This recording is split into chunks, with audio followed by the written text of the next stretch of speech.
Hai semua, kali ini saya ingin kongsikan bagaimana pengemaskinian modul pengurusan institusi sistem bersepadu KPM bagi kalender akademik tahun 2026. Assalamualaikum.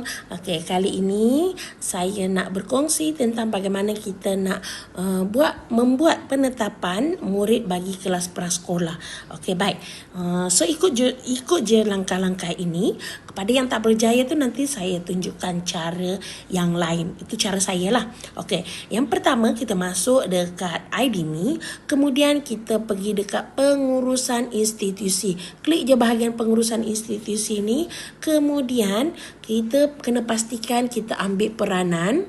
Okey, ambil peranan sama ada pengesah institusi atau pentadbir pengurusan kelas. Okey, pengesah institusi atau pentadbir pengurusan kelas. Kalau cikgu dua-dua tak ada peranan ini, boleh kita gunakan pengesah institusi ataupun pengurusan kelas.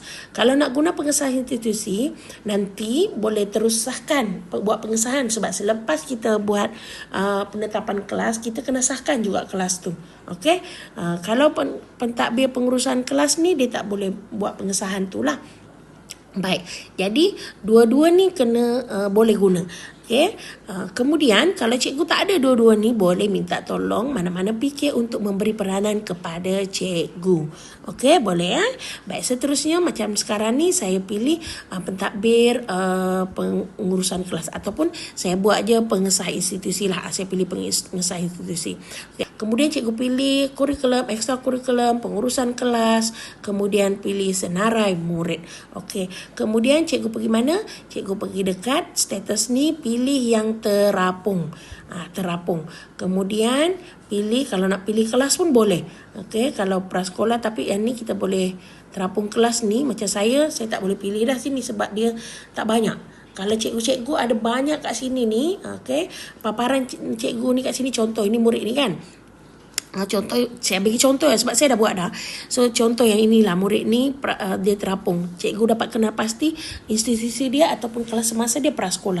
Okey, cikgu ketatkanlah kat sini dia kelas apa.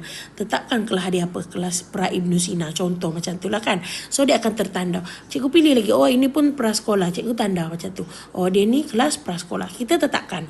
Okey, kemudian lepas dah ni nama yang dah bertik biru, cikgu klik tetapan kelas. Klik je tetapan kelas. Okey, sebab saya punya ni dia tak ada lah contoh sebab saya dah buat dah. Okey, baik. Selepas itu, okey, cikgu dah selesai dah buat penetapan kelas tu, cikgu masih lagi di pengesah institusi, cikgu pergi kembali kepada pengurusan kelas. Okey, senarai kelas. Okey, pergi kelas tu tadi, tekan yang nombor bilangan murid jangan tekan ni. Tekan bilangan murid, dia akan terpapar yang ni. Dia akan nampak murid kita. Bila kita klik je dekat bilangan murid tu, sebenarnya dia ada satu dekat atas ni, dia ada pengesahan. Cikgu kena klik pengesahan lah sebab saya dah buat dah. So dia pengesahan tu tak ada. Klik dekat bahagian atas tu. Boleh rujuk video sebelum ini untuk pengesahan kelas. Okey. Kalau tak boleh juga cikgu, tak ada lah, saya tak boleh buat lah macam tu. Yang ni nama murid saya dah tak ada, tapi tak cukup juga. Okey, cara dia senang. Cikgu pergi dekat bahagian pentadbir pengurusan kelas, pilih pentadbir pengurusan kelas, kemudian pergi dekat ekstra kurikulum pengurusan kelas, lepas tu pergi dekat senarai murid. Okey, klik daftar masuk institusi, saya pilih kat sini, kemudian saya masukkan nombor kad pengenalan anak murid saya lah. Pastikan cikgu ada nombor pengenalan peratu lah. Okey, masukkan je yang sini, kemudian cari. Kemudian dia akan keluar nanti perkataan daftar. Kalau betul anak murid-murid kita tu ada kat situ, daftar je. Saya daftar. Kadang-kadang kalau murid tak ada juga, dia suruh kita daftar murid baru. Murid baru ni parent dia kena daftar. Tapi saya mengandaikan murid baru ini, sebab dia tak ada dalam senarai, bila kita masukkan nombor kad pengenalan ni, sepatutnya dia ada tau. Ada naik, dia bersekolah kat mana, dia ni apa semua dia naik. Tetapi tak ada kerana saya mengandaikan murid ni tadika dekat tempat lain dulu. Okey. Dan satu lagi cikgu, untuk daftar institusi ni, daftar masuk institusi sini bukan sewenang-wenangnya kita kena masuk tau. Okey. Daftar institusi ni hanya tertakluk kepada, kejap saya tengok di mana pengumuman dia tadi ni. Dia ada pengumuman cikgu. Okey, dekat sini pengumuman ni. Kalau perasan dia ada pengumuman kat sini kan. Pengumuman ni dia keluar dekat yang pengesah institusi, kalau cikgu perasan ya. Dia ada satu pengumuman, dia memberitahu kepada kita bahawa pengesahan, ni nampak, tetapan murid prasekolah. Bagi tetapan murid kelas prasekolah, tuan-tuan boleh rujuk manual pengguna. Manual pengguna tu kat mana tau? Dekat sini, dekat bawah ni sekali ni. Ni. Dekat manual pengguna ni. Nampak ada manual pengguna, beberapa manual pengguna kat sini. Cikgu boleh ambil lah mana-mana manual dia tu.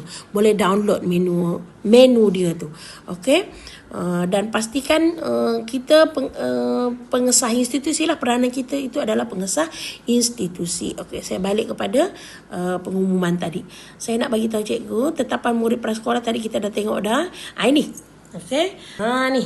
Fungsi daftar masuk institusi hanya digunakan untuk urusan berikut. Yang ini. Untuk murid yang berpindah masuk dari sekolah lain. Bukan pendaftaran baharu tahun 1 atau tingkatan 1. Pendaftaran, fungsi dia adalah untuk urusan pendaftaran murid prasekolah selepas proses tamat transisi. Ni kalau murid prasekolah tadi ni yang dah tamat transisi, boleh masuk. Okey, lepas tu pendaftaran murid tahun 6 bagi sekolah K9 tak ada. So, yang tu boleh buat. Okey, untuk pendaftaran daftar masuk institusi tu yang saya bagi tahu tadi dekat sini. Ni. Daftar masuk institusi ni hanya boleh digunakan untuk ni. Yang murid baru masuk dari sekolah lain, bukan tahun 1. Yang kedua, pendaftaran prasekolah. Okey, pendaftaran murid prasekolah selepas proses tamat transisi. Alright? Okay. So, kalau tengok kat sini, macam saya punya kelas ni kan, kita boleh nampak dah. Pastikan kita buat pengesahan sehingga cukup 100%. Baik, itu sahaja perkongsian untuk kali ini. Terima kasih. Assalamualaikum. Terima kasih kerana menonton video perkongsian saya. Jangan lupa tekan butang subscribe untuk info selanjutnya.